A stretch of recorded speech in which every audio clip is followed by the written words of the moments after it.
இந்த சென்டென்ஸை பாருங்க. இது ஒரு news paper headline. At least 104 dead and dozens missing in recent floods as more rain looms.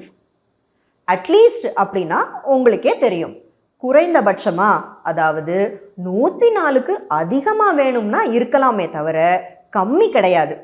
Dozens அப்படின்னு டசன் என்ற வார்த்தை கூட எஸ் போட்டு ப்ளூரல் ஃபார்மில் சொல்லும்போது பல அப்படின்னு அர்த்தம் வரும்.